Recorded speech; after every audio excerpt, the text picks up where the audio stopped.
किसी भी पुराण की कथा के पहले महात्मा की कथा आती है। और महात्मा की कथा इसलिए आती है कि हम जब किसी के घर जाएं, एक साधारण सा उदाहरण, हम किसी के घर जाएं और उसके महत्व का पता ना हो कि वो कैसा व्यक्ति है, तो हम उस व्यक्ति से कैसे पेश आएं, उसके साथ कैसा व्यवहार करें, उसको आदर करें, नमन करें या उससे आदर करवाएं। हमें उस व्यक्ति के महत्व को जानना चाहिए, वो कैसा है। हम श्रीमद् भागवत कथा को सुनने जा रहे हैं और हमें उसके महत्व का ही पता नहीं है। इसका महत्व क्या होता है कथा सुनने का? तो कथा सुनना और सुनाना दोनों व्यर्थ है। इसी महात्मा में एक कथा और आती है। आत्मदेव ब्राह्मण गौकर्ण और धुंधकारी की कथा आती है। कहते हैं अत्रते कीर्तिष्यामि इतिहासम पुरातनम। एक पुराना इतिहास है। यस्य श्रवण मात्रेण पाप हानि प्रजायते। इस कथा को सुनने से पाप दूरों दूर भाग जाता है। इस कथा में कुछ पात्र हैं। कहते हैं तुंगभद्रा तटे पूर्वम। एक नदी है जिसका नाम है तुंगभद्रा। तुंगभद्रा क्या है? कथा को श्रवण करने की बड़े ध्यान से समझने की आवश्यकता है, अन्यथा कथा समझ में नहीं आएगी। हम कथा को पहले अध्यात्म से जोड़कर के इस कथा को आप को श्रवण करा रहे हैं। कृपया ध्यान देकर के श्रवण करें। तुंगभद्रा, तुंग माने होता है बहुतों और भद्रा माने होता है कल्याण। जो बहुतों का कल्याण करने वाली होती है वो है तुंगभद्रा। और ये हमारा शरीर ही एक तुंगभद्रा है। सबका शरीर एक तुंगभद्रा नदी को हम मान करके चल रहे हैं। तो इस तुंगभद्रा तटे पूर्वम, इस शरीर में एक है आत्मदेव ब्राह्मण, जो है हमारी आत्मा, जीवात्मा जो है वो इस तुंगभद्रा नामक शरीर में विराजमान है। और इस जीवात्मा की एक पत्नी है जिसका नाम है धुंधली। धुंधली को इस शरीर में हम यदि स्थान दें तो वह है द्वैत बुद्धि।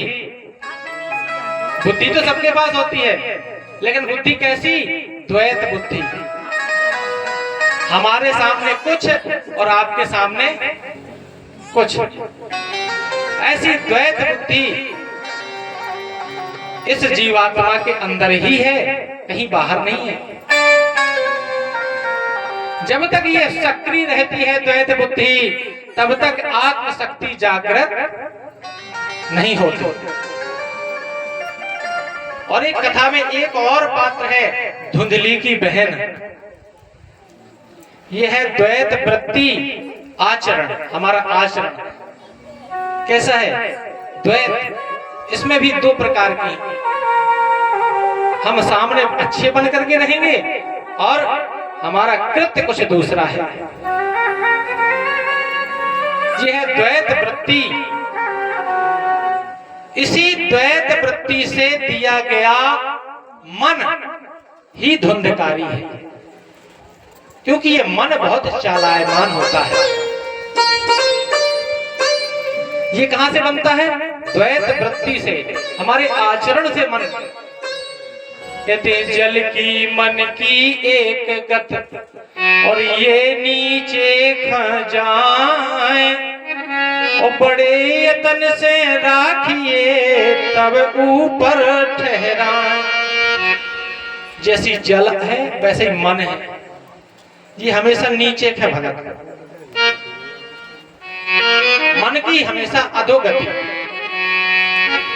उसे अगर ऐसी जगह मिलती जाए तो निश्चित ही कि अधोगति को ले जाएगा इस जीवात्मा को। ऐसे ही जल होता है, आप लोग जानते हैं, खेत में पानी लगाओ तो बड़े जतन से ही बराउट ऊपर का पानी चढ़ा मुश्किल से। तो हमें जो मन है वही हमारा धुंधकारी है, इसी शरीर में है, और जो गोकर्ण है हमारे शरीर में विवेक रूप में विद्यमान है। यदि हम किसी कार्य को करें और विवेक से कर लें, समझ के साथ कर लें, तो वही हमारा इस तुंगभद्रा शरीर में गोकर्ण का स्थान है। और कहते हैं कि इस कथा में ये आता है कि धुंधकारी को 5 वेश्याओं ने मार दिया। तो जो हमारा मन है, अभी बताया ना, मन धुंधकारी है, इस मन को 5 वेश्याएं ही मारती हैं। वो 5 वेश्याएं कौन हैं? वो 5 वेश्याएं हैं शब्द, स्पर्श, रूप, रस, गंध। जो हमारे 5 ज्ञान इंद्रियों से प्रवेश करती है। जैसे शब्द है, शब्द कहां से प्रवेश करता है? श्रवण इंद्रिय से, कान से। स्पर्श त्वचा से, रूप आंखों से, रस जिह्वा से, और गंध नासिका से।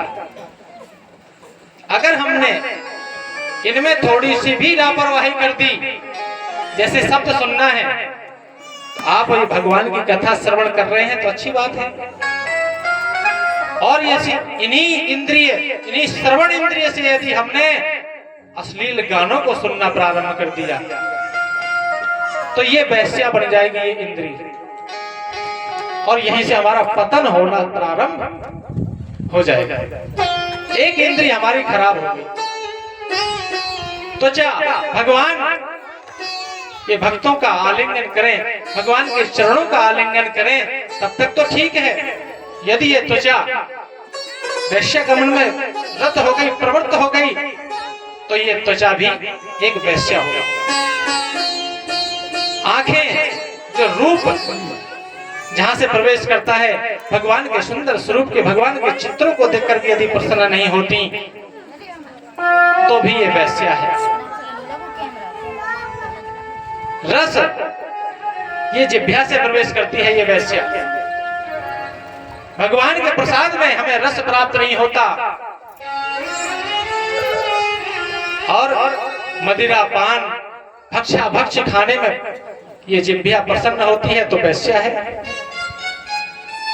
और गंध नासिका से प्रवेश करती है, नासिका में भगवान ये धूप, दीप आदि की जो महक है इसमें प्रसन्न नहीं होती, और इत्र फुलेलों में प्रसन्न होती है।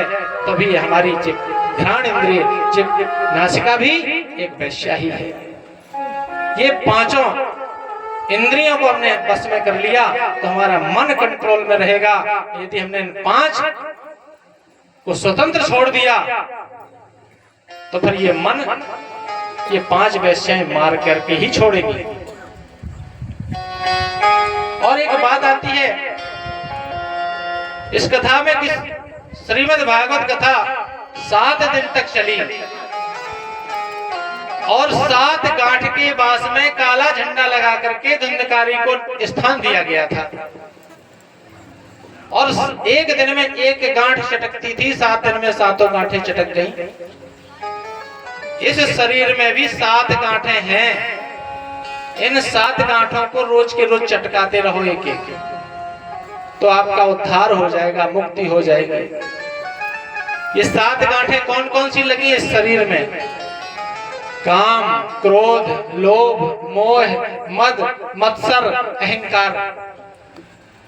ये 7 गांठें यदि लगी रही तो फिर ये इसकी मुक्ति होने का कोई चांस नहीं है,